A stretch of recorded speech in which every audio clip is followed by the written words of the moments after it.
right, welcome everyone. I will just get started while people are still joining, but thank you so much for joining us. This is a webinar session for new international students. Just to go over a few things before we start. All of the students joining us today, you are all in listen-only mode. What that means is that you can hear us, but we cannot hear you if you're speaking. So what we encourage you to do is to use the question and answer feature. If you have any questions, please submit them there. If you also have other questions, you can contact us using our website, icontact.ucsd.edu. Another thing, we are going to record today's session. Once we record it, we will actually download this recording to inewstudentwebinars.ucsd.edu, so you can reference this at any point in the future. We will also have a survey at the very end of today's session to ask you how you think about the session, just your feedback in general. So if you do fill out that survey, you have a chance to be entered into a gift card giveaway. So please do that if you'd like a gift card, hopefully. Yes, so next slide, please. Thank you. Okay, so today's session this morning, we are going to focus on academic support at UCSD for graduate students. So we have quite a lot of people presenting today in our panel from a lot of different campus resources at UCSD. Next slide, please. Yeah, so we are first just going to start with some introductions. The photo there on the left, that's me. My name is Summer Bennett. I'm an international student intake advisor at the International Services and Engagement Office, and we reference that as ISEO for short. Next, I'll pass it to Leah.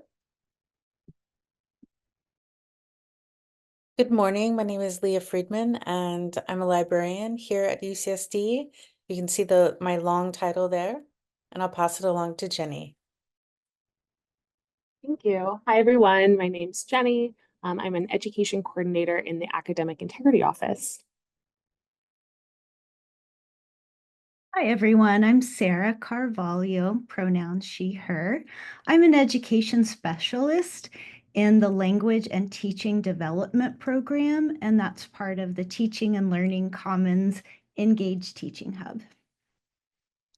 Hello, everyone. My name is also Sarah. I'm also with the Teaching and Learning Commons, but I work with the Writing Hub as the Graduate Writing Tutor Coordinator.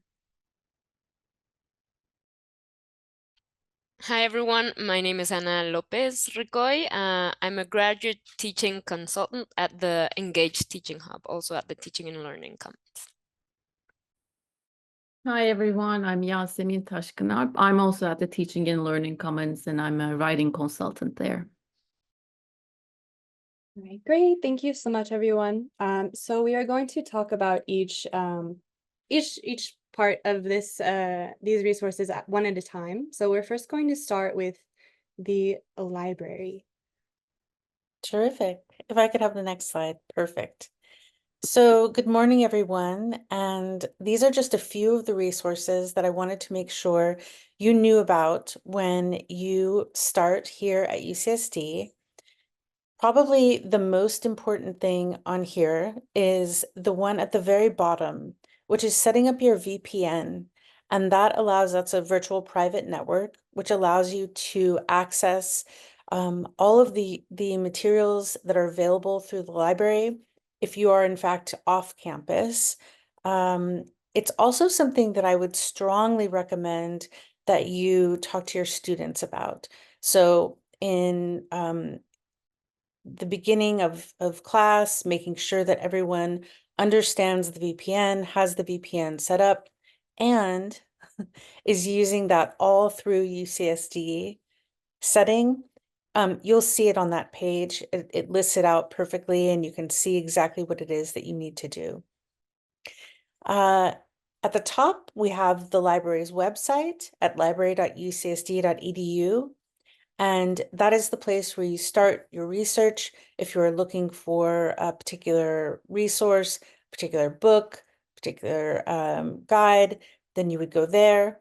Also at the Getting Started guide, where you can, it's sort of a basic introduction to the library and finding things. We also strongly encourage you to set up your library account right there at the top. That allows you to do things like request a book from another campus or from another library, which we call interlibrary loan, or to if you wanted to renew a book that you had. And so those are all things that you can do online once you've set up your library account. And so then we have separate sections for finding books and articles, and then research guides that are specific to discipline, right there under the where and how do I look for sources. And so the great thing about that is that you'll see that on that page, there are different guides. We call them lib guides. And when you go to that page, you'll see that there are broad categories, right? So things like biology, right? The big subjects. And the reason why we have those is that we make sure that it's a great place for you to start to see where the best resources are for a particular subject. And it also will give you information on how to contact the librarian for that subject, because most of us have subject specialties, and we have created these guides in order to make it easier for you to find the information that you need. And then, of course, don't get stuck, right? Ask us for help. We are here to help you.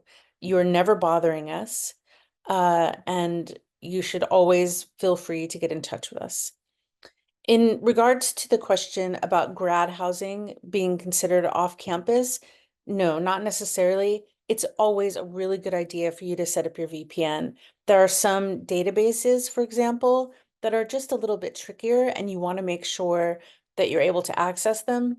You should never, it is very rare for someone to come up against a paywall and not be able to access something. And so if that happens, you can either get in touch with us or make sure that you have your VPN set up.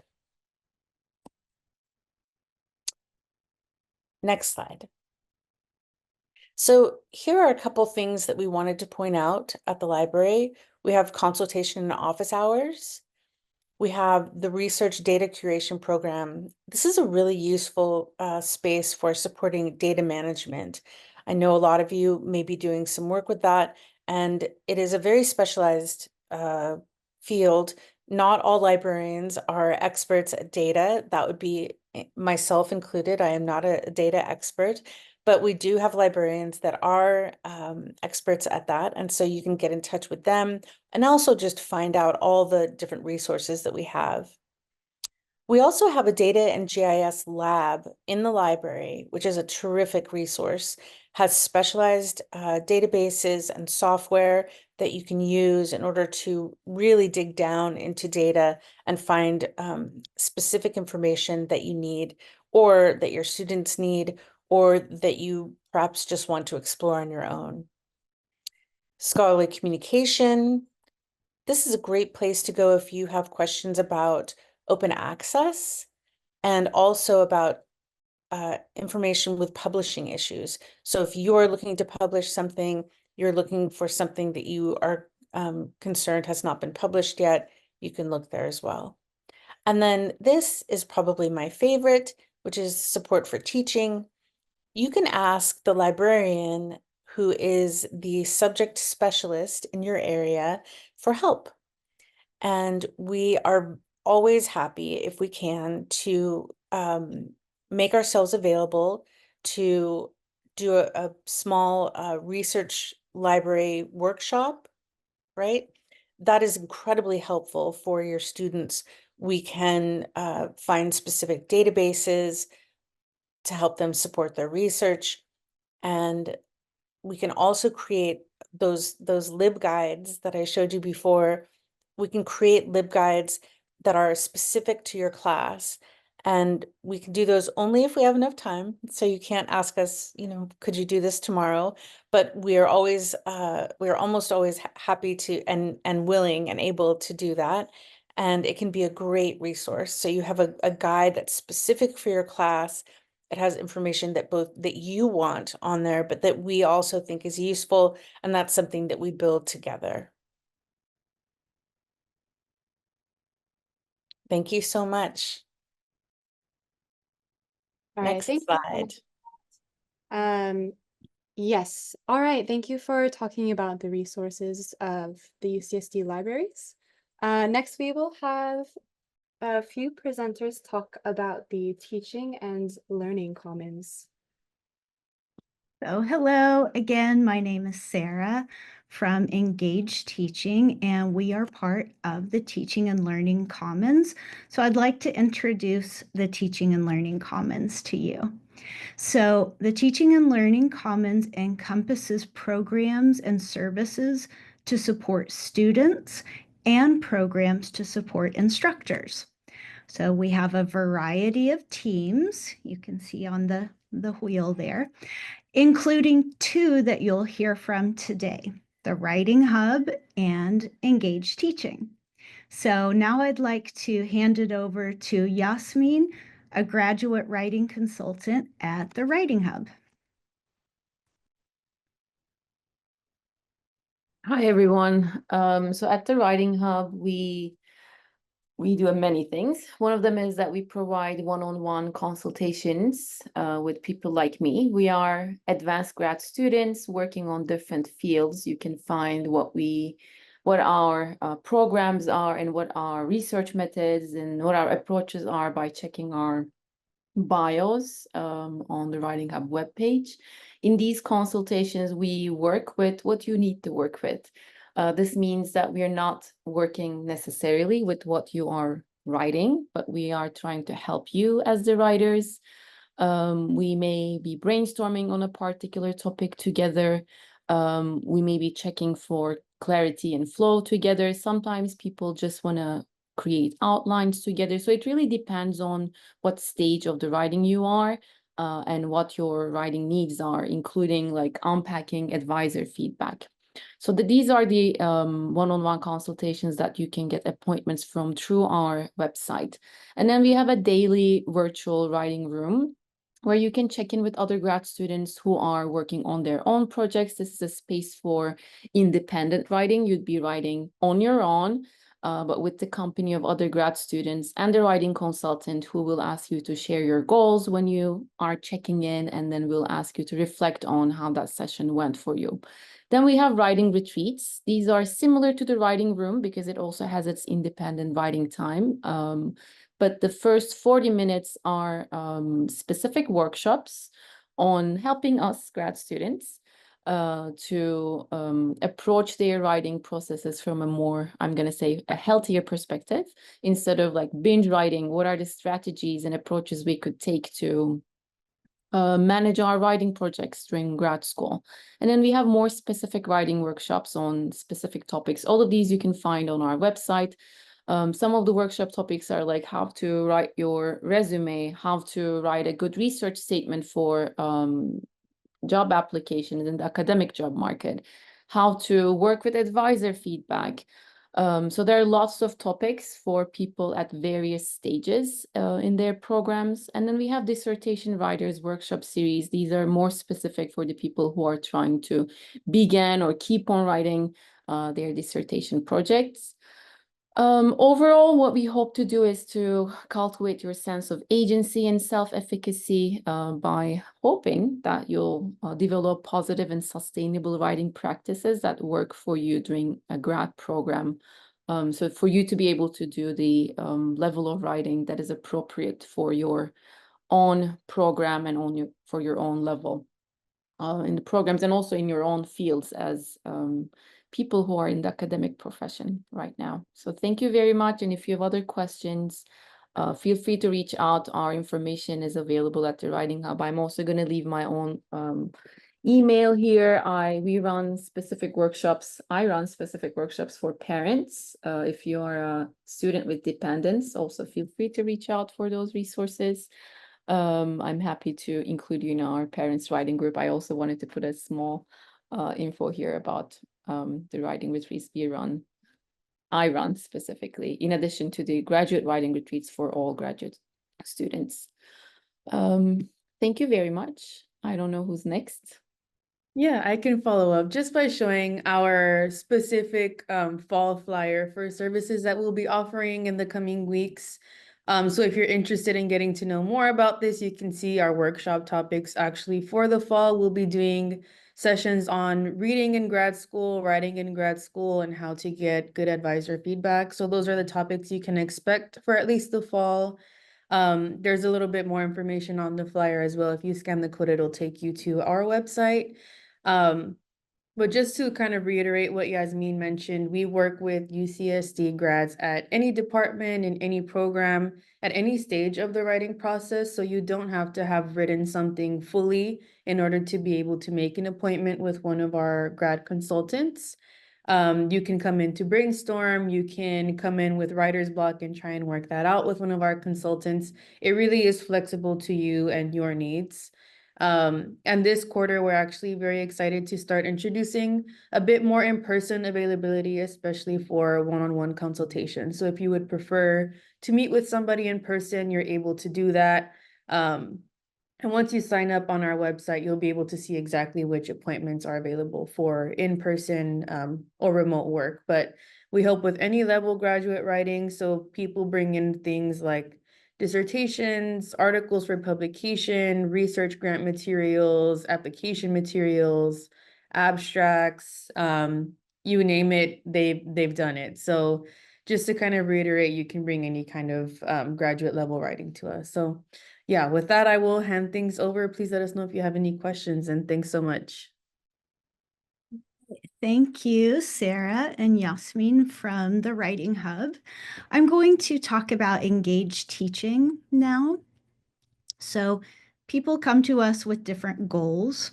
So whether your goal is to be an effective TA or prepare for a teaching career in an academic job market, we have support for both. And of course, these are not mutually exclusive, as you can see from the circles here. So your time as an instructional assistant and your future teaching experiences can serve as practice and development for the professional world. So from time management to communicating with empathy, asking effective questions, all of these are part of skills you need in your current work and future work if you choose to go into a teaching profession.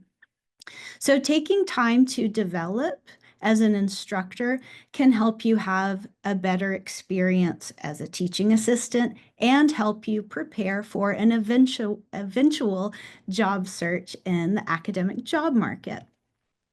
So now I'd like to hand it over to Anna, who is a graduate teaching consultant with us in Engaged Teaching. Yes, hi everyone.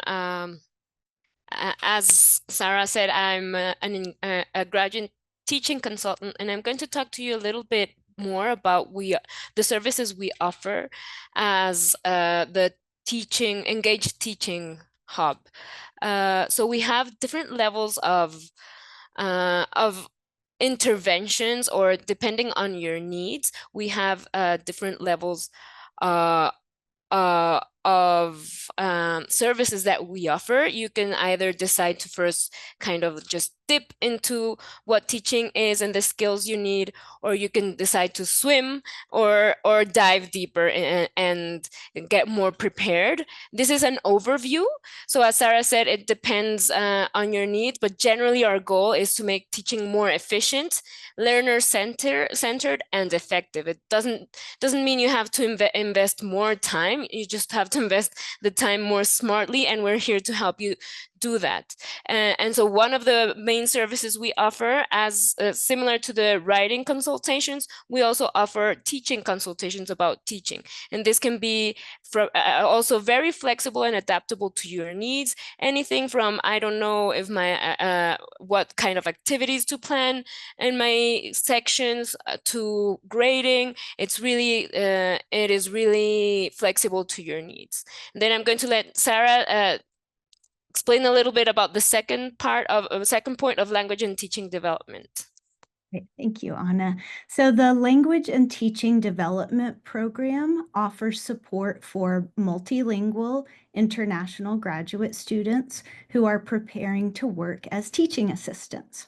So for those of you who are required to take the English Language Certification Exam, the ELCE, you receive a score report letting you know if you're required to take a class with us. The class is Communication for Teaching. And that would be with me or with my graduate student teacher named Sean. So through our classes, you have the opportunity to develop oral English language skills, teaching strategies, and equitable classroom management skills. I'll pass it back over to Anna. Another set of services that we offer is a different array of pedagogy courses that are aimed to strengthen your skills as an educator, either as an instructional assistant or as instructors of record. Once you've advanced to candidacy, depending on your department, you may have probably have the chance to teach your own course, and we're here to support all of the process, from starting to manage your own group as an instructional assistant to teaching your own course. And we also have a bunch of online asynchronous resources that you can find in our page, and we have some more slides that go a little bit deeper into each of these kind of services. I'll go fast, but if you can go to the next slide. So this is kind of the splash part, right? Of what we offer, which is just an introduction to pedagogical skills that you need. I do want to take some time just to get your attention. We're hosting an instructional assistant teaching symposium that is happening this next Wednesday, 25th of September. If you're interested, there's going to be a bunch of different exciting things, such as guest speakers, mini workshops, and different thematic options for you to start getting familiar with what we offer and start strengthening your skills as an instructional assistant. And we also have a welcome package that you can download yourself. You can download it now in case you want to start becoming familiar with what kind of the things you need for this hat that we're all wearing as well. We're all students, but we're also at some point going to be going to need to develop these teaching skills. So these are the two kind of introductory things that we offer. Can we go to the next slide? And then kind of like the next step, which would be kind of swim with the foundations of teaching workshops. We have two modalities. You can either take thematic workshops that are standalone workshops. This next quarter, they're going to be Thursdays from 2 to 3:30. And you can view the different schedule of the workshops and themes of the workshops, but we also offer kind of everything that you do to train yourself will also be reflected in some sort of teaching certification or badge. And then we also have, if you can, I think it's animated, we also have a course called Introduction to College Teaching, which is a course that is planned for a full quarter. This is a 10-week course, and you'll earn a practitioner level certificate in student-centered college teaching. So these are two modalities, and they are kind of complement. There, if you do a certain amount of foundations of teaching workshops, you'll have the same amount of skills than you earn with the introduction to teaching college, but it's a little bit of a more flexible modality. So you can decide to take one quarter, another the next quarter, and then that way you kind of spread it out, or you can decide to get trained in this introduction to college teaching course over a 10-week over a span of 10 weeks. And then finally, if you can go to the next slide, we have the more advanced training for teaching. This is once you advance to candidacy. We offer the advanced college teaching course, which is also offered as a 10-week course generally. And this helps you prepare to design your own course with its own assessment, different types of assessments, and we walk you through the whole process of designing your syllabus and thinking about the foundations of equity-minded course policies. And this sometimes comes in hand with the Summer Graduate Teaching Scholars Program, where you'll be also accompanied by a mentor in your department, and we offer a community of support during the summer once you're teaching your own course. These are just so you know about them. It's probably going to become relevant further down along your path as a graduate student, but just so you can have it in mind now.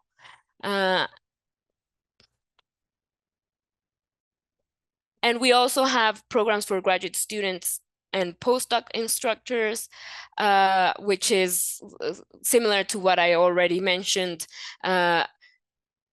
The only thing I would like to add, because these are the same programs plus the graduate teaching consultations, is that once you're further along the path and you're closer to graduation, it is also a space where we can help you develop the skills and experience you need to be competitive on the job market as well as a teacher. So finally, and I think the most important part, the most important message I'd like to communicate is that although this was a lot of information, different services that we offer, it's generally meant to offer support. We want you to see us as a supportive community. These are all the graduate teaching consultants in the Engaged Teaching Hub at the moment. We're a very diverse crew, very friendly, and also very international. And so if you have any question, any type of support that you need that is related to teaching, we're happy to help. Just reach out. Right. Thank you, Anna. So those wonderful graduate students support our program along with our full-time staff of education specialists like me. So again, the Teaching and Learning Commons offers support for advancing teaching excellence and student academic success. So we look forward to meeting with you. So please let us know if you have any questions. Great. Thank you so much to the Teaching and Learning Commons. And now we will talk about Academic Integrity Office with Jenny. Thank you so much. I want to start off by saying welcome, everyone. Welcome to UCSD.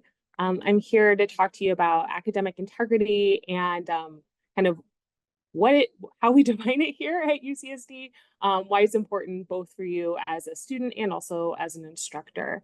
So I'm going to start with our definition here. And the definition is the courage to be honest, respectful, responsible, fair, and trustworthy, even when it is difficult to do so. And this is a definition that's used by the International Center for Academic Integrity, of which UCSD is a member. So it's a very, it's a definition that's used internationally. And something that you'll notice is that it's not school specific. It doesn't use language like cheating or plagiarism. I will go over some more concrete examples of academic integrity violations in a couple slides. But the main thing to remember is that this definition is applicable beyond your academic life. These are values that are going to be, I'm sure are important in your personal life. They'll be important in your professional life. and it's good to cultivate them. So that's kind of the approach that we take in our office, is that when we think about issues like cheating or academic dishonesty, we should think about it from a place of, is the behavior, is the action upholding these values of integrity or not? If the actions that you're taking or you see your students taking are upholding these 6 core values, then it's probably something that's acting with integrity, which is good. So I'm going to talk next a little bit about why integrity matters, why our office exists. Our mission is to promote and support a culture of integrity in order to reinforce quality teaching and learning here at UCSD. So we need your participation as a student and also your support as an instructor to help us accomplish this mission. So why does the university care about academic integrity? The first thing is academic integrity helps protect the value of the degrees that we're conferring here. This is true for undergrads, it's true for graduate students as well. When you apply for internships, academic jobs, industry jobs, doors may open for you based off of the strength of UCSD's academic reputation. So essentially, we want other people to trust that our degrees are an accurate reflection of the knowledge and skills that are being gained here. So we want to keep the value of those degrees. And academic integrity is a way that we can protect the value of our degrees. We also see academic integrity as an equity issue, thinking about what's most fair to every student here at UCSD.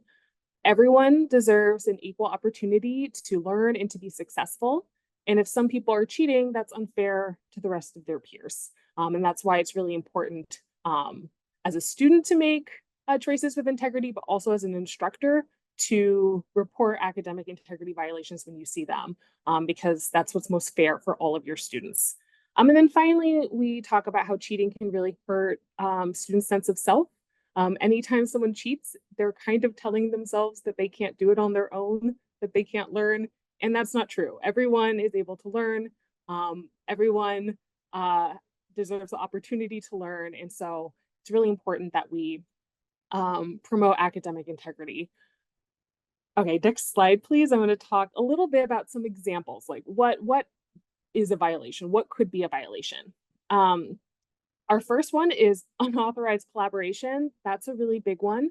And this one can be tricky because as a student, you will be taking classes with multiple professors who may have different rules and expectations for collaboration.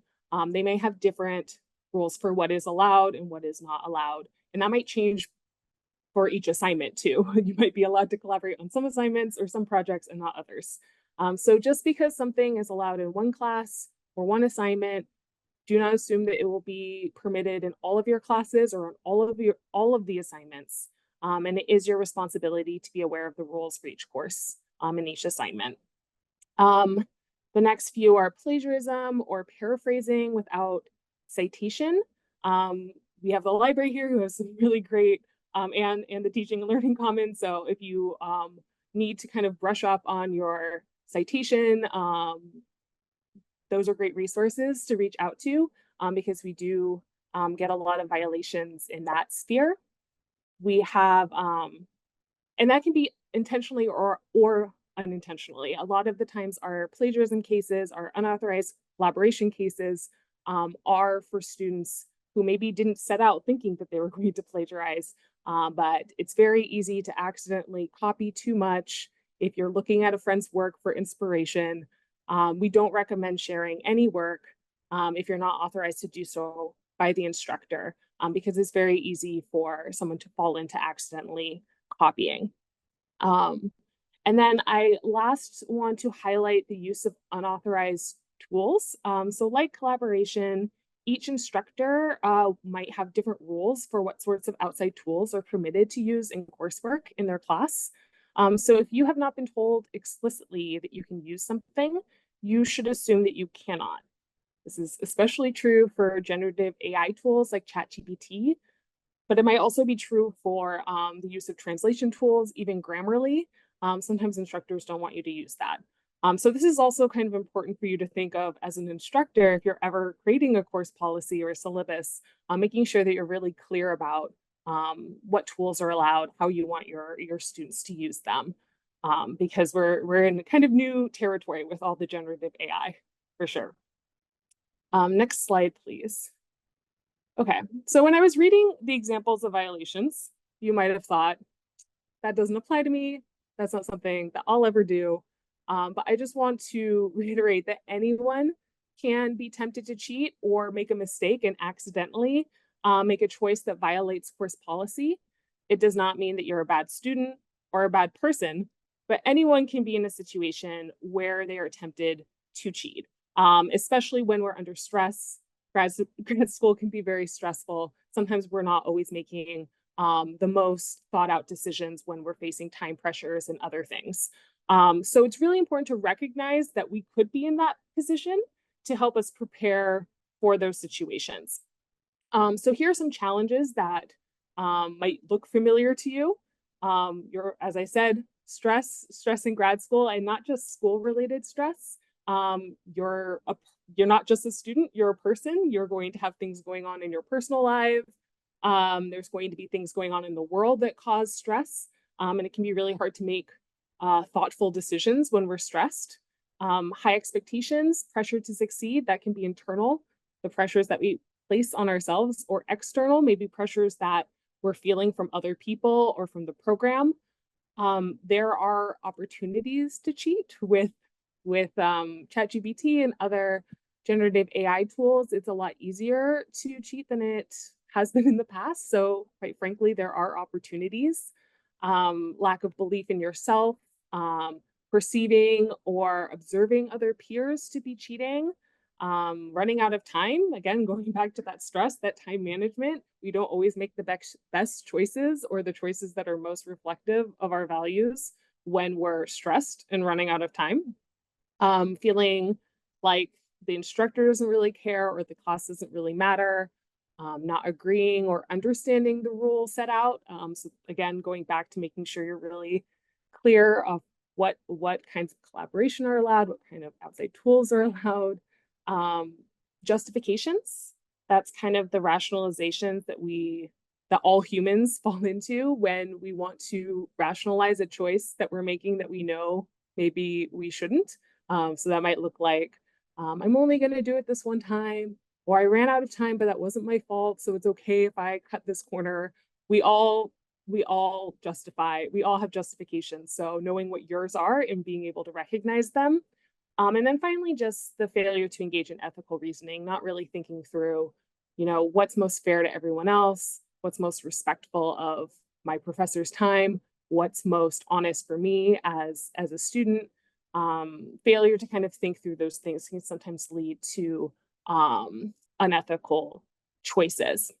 So these might be challenges that are familiar to you. You might have other challenges that you have faced in the past or you may face in the future. So thinking about what those challenging moments are and having a plan for how you're going to respond to them can be really helpful in helping you choose integrity in the moment, even when it's difficult to do so, even when you have these challenges coming down on you. So definitely preparation can be really helpful with that. Next slide, please. I'm going to talk a little bit about the consequences of an academic integrity violation here at UCSD. So it can have an impact on GPA.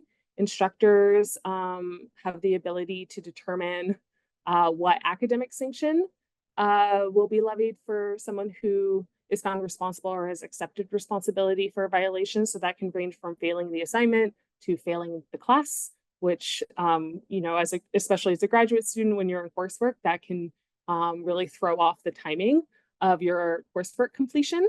It can result in probation, sometimes even suspension or dismissal.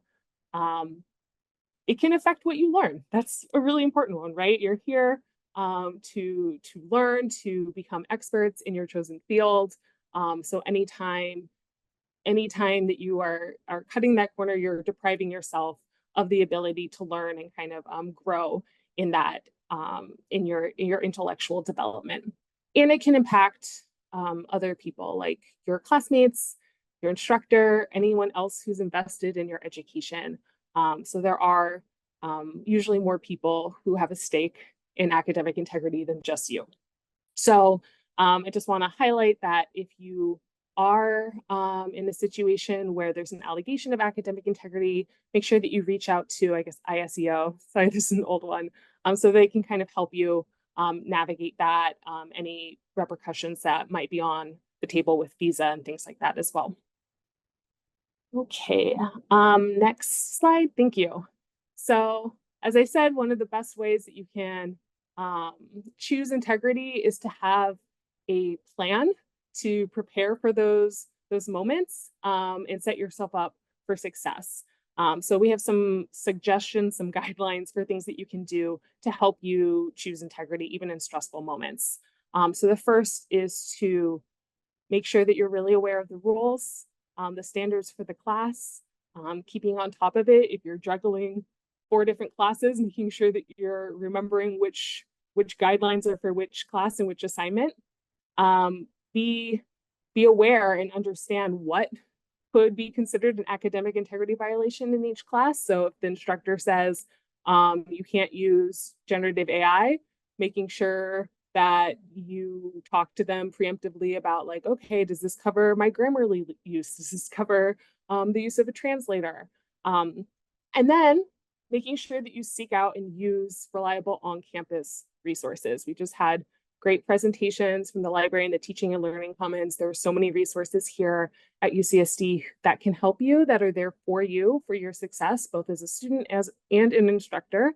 So taking advantage of those, they're the most reliable ones. They're going to be more helpful than, you know, your friend or something that you can find online, because they are vetted by the university. They know how to help you in a way that promotes integrity, and they're personalized to you as well.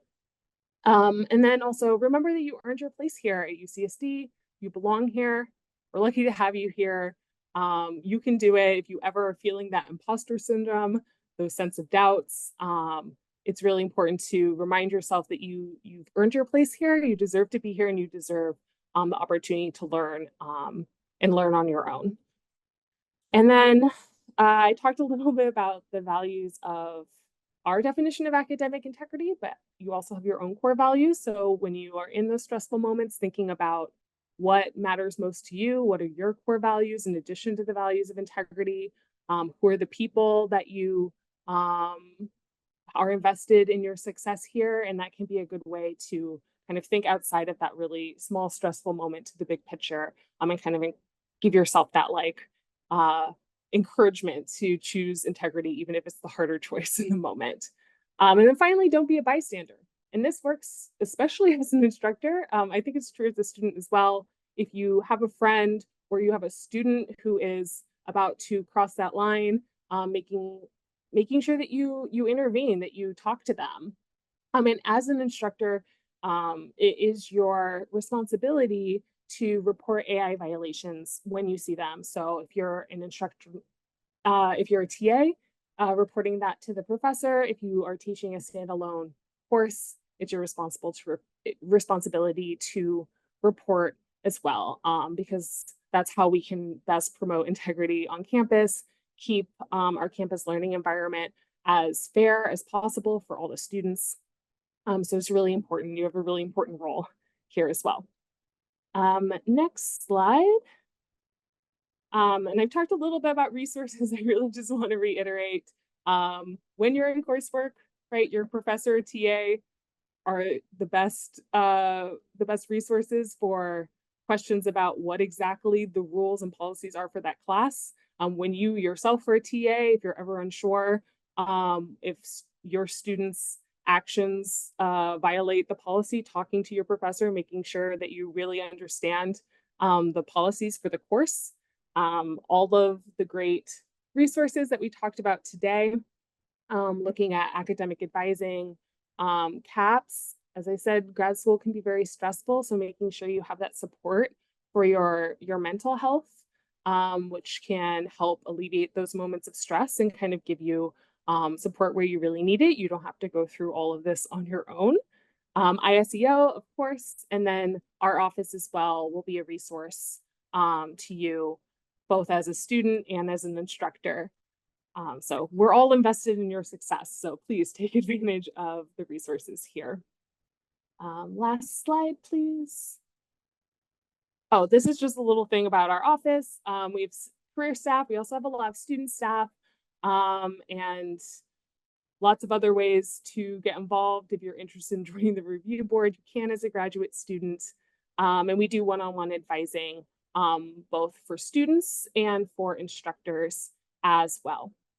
And then I think my last slide. Great. If you have any questions, I know from this presentation, I talked a lot about your role as a student, but if it comes to the point in your graduate career where you're starting to teach, you're becoming a TA, you're designing your own course, will continue to be a resource to you. We love meeting with instructors to kind of think about how can they address, for example, Gen AI in their course policies, can they create assessments that are really fair for all the students in the class. So we can be a resource for you for that as well. But for any other questions, you can email us or join our virtual front desk. Great. Thank you. Great, thank you so much to the Academic Integrity Office. Yes, if anyone has questions on the presentation, please feel free to submit them now. Jenny, it looks like there was a good one for you that was came in during your presentation.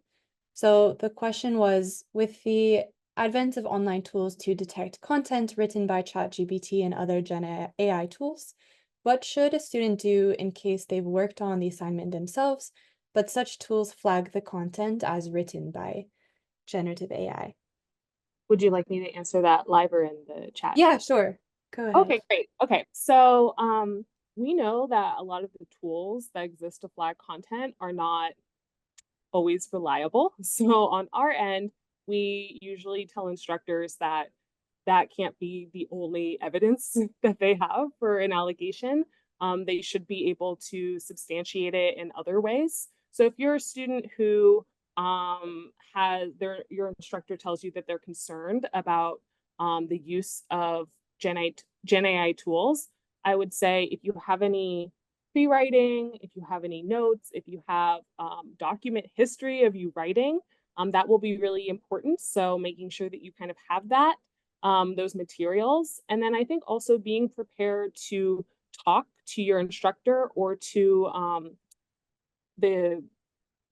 either someone from our office or your dean who will be asked to have a conversation with you if there's an allegation.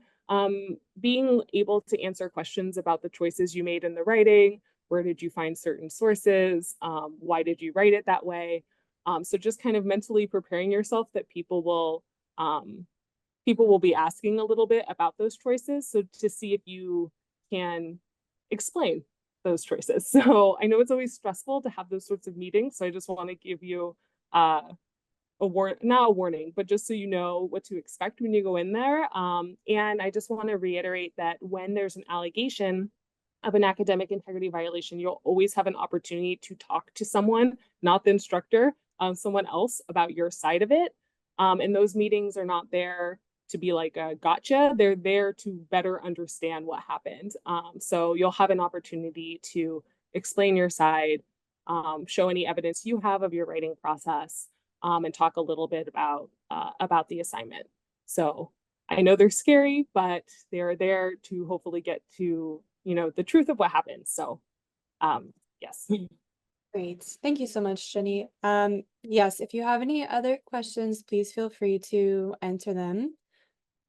While we wait for people to enter questions if they have them, I just want to say thank you so much to all of the panelists today. There are so many resources on campus for students, so I really hope that you go back, and I know everything is brand new and perhaps overwhelming with how many resources there are, but I do hope you take some time to look at what might be helpful for you. All of us are here to support you in some way. I will also talk a little bit about some special eye orientation events that are happening this week. So ievents.ucsd.edu on the screen there. This will take you to ISEO's iEvents calendar, and this is updated constantly. One activity that we have right now is interest group meetups. So this is a chance to meet people with similar interests to you. Next slide, please. This is a screenshot of the iEvents calendar. So if you go to that website, that's what it will look like. It does filter, it does sort based on date. So anything that is coming up soon, for example, today will be at the very top. Of course, this screenshot was taken in June. It will say September 17th if you look at it today. I highly recommend that you go and take a look. Next slide, please. These are some of our orientation events that are happening this week. So we do have a UC San Diego bus tour happening this Saturday. It's an all-day tour of quite a few, I think 4 or 5 different locations in San Diego. It's very fun and also a great way to meet people. This Thursday evening, we are having a international fan fest at 6 p.m. This will be at the Triton Soccer Stadium. It's right before the women's soccer game with UC Irvine. There will be free pizza, so please join if you have time. And we also have the International Mixer this Wednesday. That's in the Great Hall, which is next to International House on campus. This is another great place to meet people. Next slide, please. And the last two here, we have International Graduate Student Social. This is today. Yeah, so feel free to join. That's tonight at 5 p.m. This is at Price Center, so that's the middle of campus. Then we have Gap Mixer, so that's Thursday, September 26th. That will be in the Eucalyptus Grove, which is right next to the ISEO office on campus. Next slide, please. Okay, lastly, Global Coffee Hours. This is happening this week, Monday, today, and Friday. Or sorry, Wednesday, tomorrow. Tomorrow and Friday. There will be free coffee and donuts. This is a super popular event. There's always a lot of people, and we will have some fun activities as well as a raffle. Next slide, please. All right, final reminders. Please scan this QR code on your phone to fill out our survey and have a chance to win a gift card. CCR, so that's Globally Engaged Triton's co-curricular record. So that is actually a chance to have your engagement show up on your transcript. I think my colleague Grace will have some more information for you on that she's typing in. Let's see. Yes, I will answer your question about the soccer match in a bit. But yes, please, for final reminders, submit your check-in form. As international students, we do need to register your CVIS record. And in order to do that, we do need you to submit that iPortal check-in form. So just go to icheckin.ucsd.edu for instructions on that. Yes, and for registering for sessions, you can do so at ievents.ucsd.edu. Just click the session and the registration link should show up. If you have any other questions, please always feel free to contact us at icontact.ucsd.edu. We have several ways of speaking with students, whether it's in person, over online appointments, or walk-up advising. You can find all of that information on our website. All right, next slide, please. All right, thank you so much, everyone, for joining. I will stick around, so if you do have more questions, please feel free to stay. And otherwise, please feel free to also follow us on social media. All right, thank you, everyone.